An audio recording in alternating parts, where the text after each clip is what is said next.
2025년 10월 30일 새벽기도에 오신 여러분을 주님의 이름으로 축복하고 환영합니다. 오늘 우리에게 주신 하나님의 말씀은 역대하 35장 20절에서 27절까지의 말씀입니다.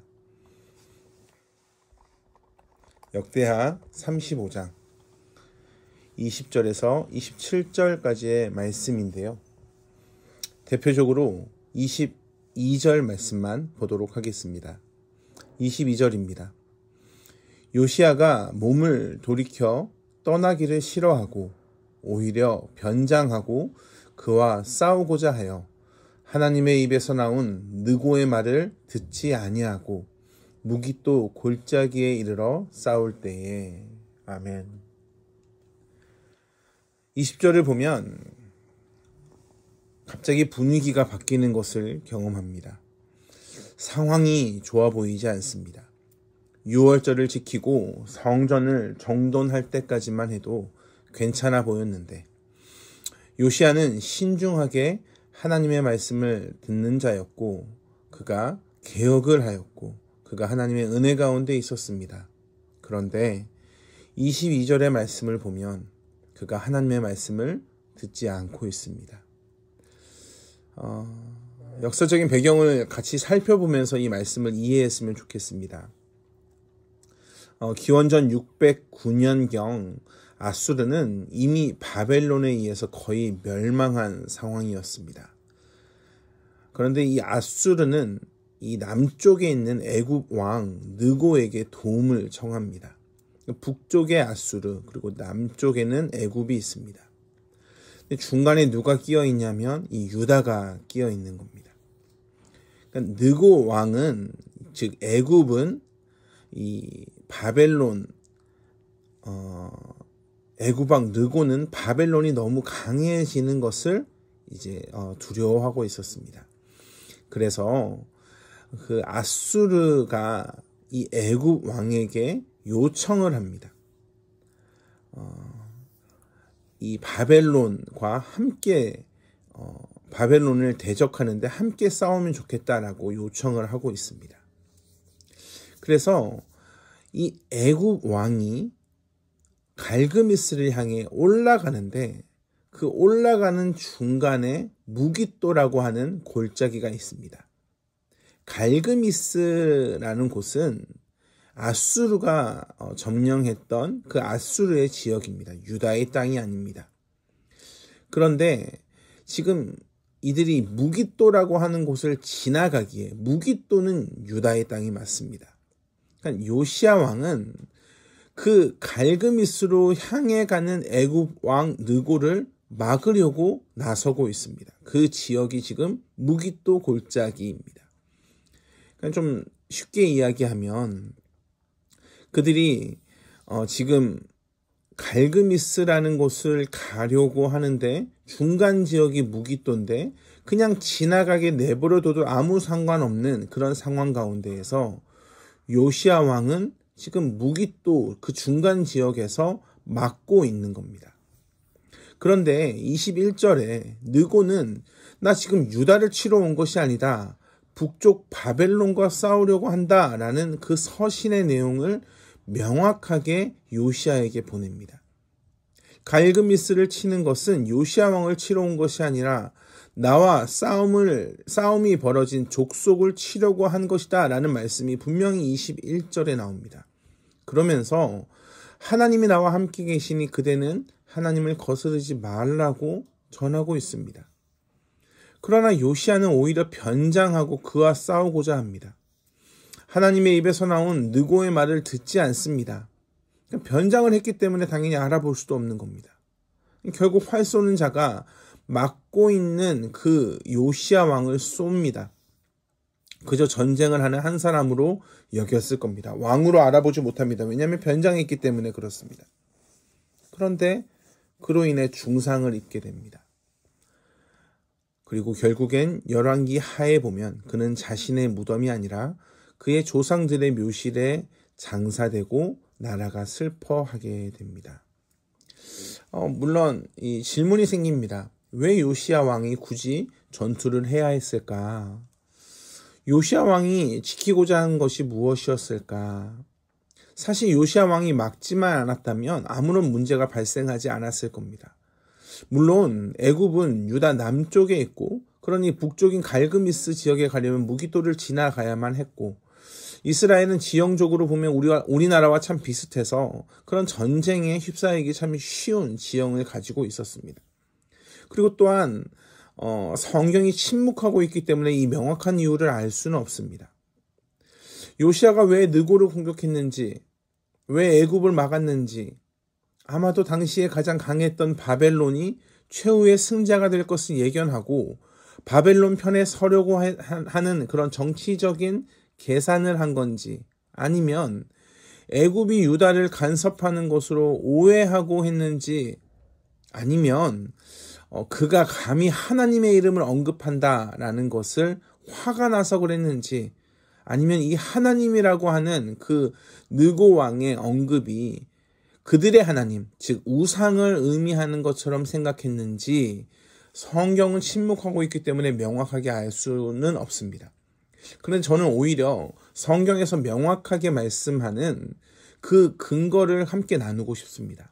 34장 28절입니다. 역대하 34장 28절에 보면 요시야 왕에게 이러한 약속을 합니다. 그러므로 내가 내게, 즉 요시야에게 요시야의 조상들에게 돌아가서 평안히 묘실로 들어가게 하리니 내가 이곳과 그 주민들에게 내리는 모든 재앙을 요시야의 눈으로 보지 못하리라. 이렇게 말씀합니다. 그러니까 요시야가 죽기 전에는 재앙을 내리지 않겠다라는 말씀입니다. 그리고 35장에 이 모든 일 후, 그러니까 마치지 않습니까? 그리고 요시야 성전을 정돈하게 마친 후에, 그러니까 후, 또한 마친 후에라는 그 마쳤다라는 것을 강조하시면서 요시야가 마치 할 일을 마친 것 같은 그런 뉘앙스의 말씀을 하고 있습니다. 그러니까 즉 그가 할 일을 다 마쳤습니다. 그래서 하나님은 그를 평안히 묘실로 들어가게 한다라는 것을 우리는 해석할 수 있습니다. 왜 하나님이 이렇게 하셨을까? 라는 의문을 우리는 고백합니다. 사실 우리의 고백 가운데 그런 의문이 있습니다. 왜 모세가 약속의 땅에 들어가지 못합니까? 표면적으로는 반석을 2번 친 것으로 보입니다. 반석을 2번 쳐서 하나님의 그 약속의 말씀을 믿지 못한 것으로 보입니다. 그러나 구속사라는 맥락에서 보면 모세는 율법을 대표하는, 율법을 지키는 자였습니다. 바울은 율법에 대해서 율법은 죄를 깨닫게 하고 그리스도께 인도하는 역할을 한다. 즉 모세가 지금 맡은 역할은 율법의 몽학 선생 같은 역할을 감당하고 있는 겁니다. 그럼 모세가 사명을 다하지 않았는가? 그렇지 않습니다. 사명을 완수하고 하나님께로 나아갑니다. 물론 모세가 하나님의 말씀을 거역하고 반석을 2번 친 것이나 요시야가 끝까지 고집을 부리고 변장해서 하나님의 말씀을 듣지 않고 싸운 것을 우리가 잘잘못으로 따진다면 잘못한 것이 분명합니다. 그런데 하나님은 모세의 잘못을 통해서 율법의 가르침을 보여줍니다. 율법을 통해 죄를 깨닫게 하고 결국엔 그리스도께 인도하는 역할을 하는 그 몽학 선생의 역할을 보여주고 있다라는 겁니다. 또한 요시야의 잘못을 통해서는 그가 환난 전에 취하여 가신 하나님의 아름다우심을 확인하게 됩니다. 그러니까 하나님의 일하심이 그냥 단순하게 임기응변으로 이렇게 한 것이 아니라는 것을 말씀 가운데 확인합니다. 때가 찼습니다.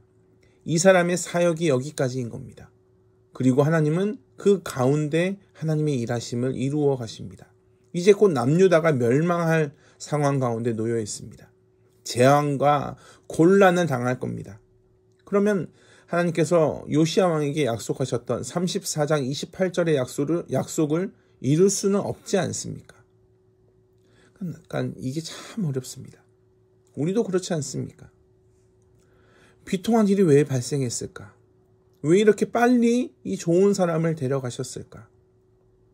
이사야서 57장 1절 2절의 말씀에 보면 의인이 죽을지라도 마음에 두는 자가 없고 진실한 이들을 거두감을 당할지라도 깨닫는 자가 없도다. 의인들은 악한 자들 앞에서 불리워가도다. 그러니까 우리가 생각할 땐 그렇지 않습니까?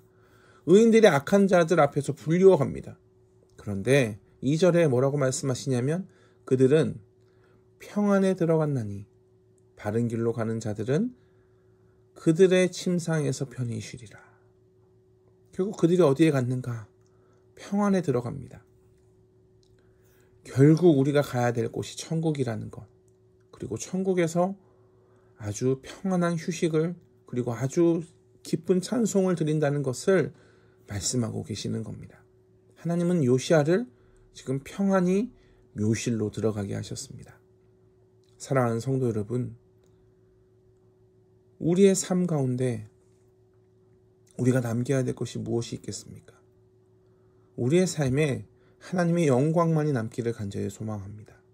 우리의 것을 이루는 것이 아니라 하나님의 영광에 이루시는데 여러분이 사용받기를 간절히 소망합니다. 그리고 우리가 하나님의 일을 다 했을 때, 우리가 하나님의 영광을 드러냈을 때, 그 마지막 때 주 안에서 죽음을 맞이하고 그것이 평안히 묘실을 들어가는 안식이 될 것입니다.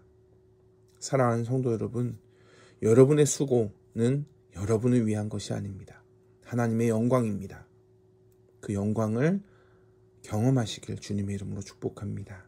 기도하겠습니다. 사랑과 은혜가 풍성하신 아버지 하나님, 우리의 인생 가운데 늘 의문이 듭니다. 하나님 왜 이렇게 행하셨는가? 그러나 하나님께서 우리에게 죽음을 통해서 마지막 다가올 그 재앙을 보지 않게 하시고 그 재앙을 뛰어넘어 하나님의 아름다운 묘실에 들어가게 하신다는 것을 알게 하심에 감사합니다. 주님, 우리가 그 하나님의 나라를 소망하게 하시고 우리가 하나님의 영광을 위해 우리의 마지막 오늘의 최선을 사용하는 성도 되게 하여 주시옵소서. 감사합니다. 사랑이 많으신 예수 그리스도의 이름으로 기도합니다. 아멘. 우리 주 예수 그리스도의 은혜와 하나님의 풍성하신 사랑과 성령 하나님의 내주하시며 교통하시는 은혜가 오늘도 하나님 안에서 하나님의 영광을 이루겠습니다. 믿음으로 고백하는 한 분 한 분 위에 영원토록 함께 하시길 간절히 축원하옵나이다. 아멘.